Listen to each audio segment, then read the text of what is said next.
E aí? Hoje a gente vai mergulhar de cabeça num assunto que, olha, todo mundo que joga já sentiu na pele.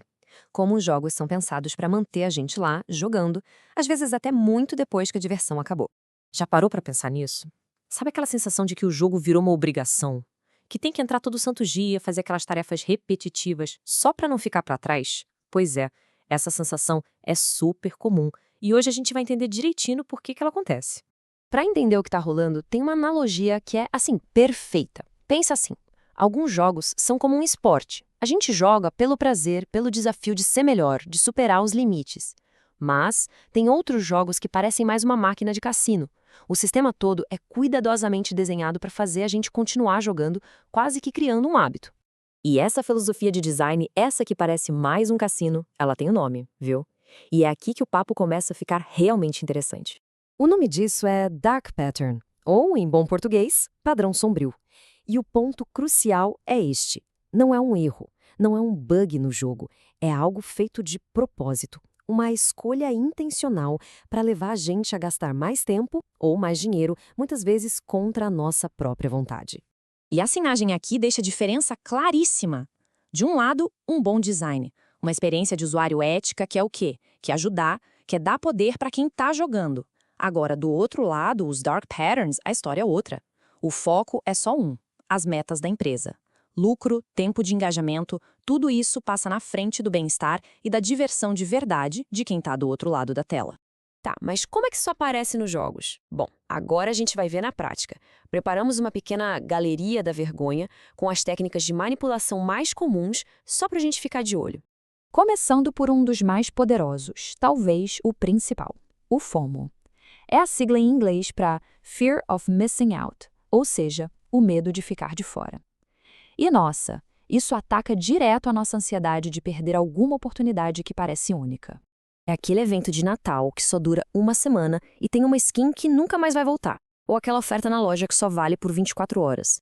Tudo isso cria uma urgência artificial que praticamente força a gente a organizar a vida em torno do calendário do jogo. Em seguida, um clássico, o grinding excessivo. Grindar, para quem não sabe, é ficar repetindo a mesma tarefa sem parar para poder evoluir. Só que aqui, essa mecânica é levada a um extremo bem manipulador. Funciona mais ou menos assim. O jogo primeiro cria um problemão, tipo um chefe com uma vida que parece infinita. E aí, convenientemente, ele te oferece a solução, que geralmente está lá na loja, na forma de um booster de dano. Ou seja, a frustração é usada como ferramenta para empurrar a gente de levinho na direção de uma compra. Agora, se liga numa técnica que é bem mais sutil: as moedas camufladas. Em vez de botar o preço das coisas em reais, os jogos criam a moeda deles. Gemas, diamantes, cristais. A estratégia aqui é bem inteligente. Eles criam uma distância psicológica entre a gente e o dinheiro de verdade. 500 gemas soa como um número abstrato, parte do jogo. Isso desconecta a gente do valor real que está sendo gasto, sabe?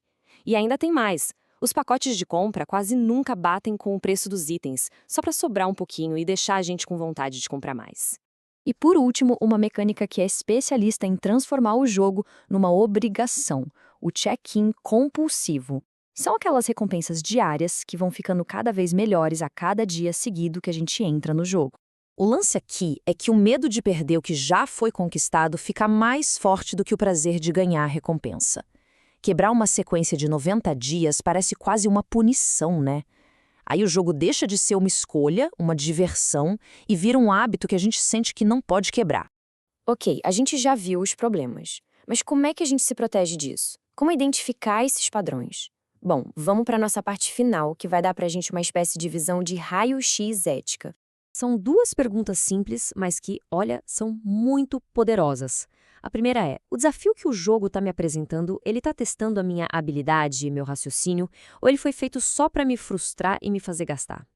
E a segunda: a sensação de progredir no jogo é realmente gostosa, satisfatória, ou é só uma corrida sem fim para aumentar um número na tela, sem um propósito claro? E para fechar essa nossa conversa, fica aqui uma reflexão. Se fosse possível criar uma regra de ouro, sabe, uma diretriz ética que seu jogo favorito tivesse que seguir para ser mais respeitoso com o tempo e o bem-estar de quem joga, qual seria essa regra? É uma boa pergunta para a gente começar a pensar de forma mais crítica sobre aquilo que a gente tanto ama fazer para se divertir.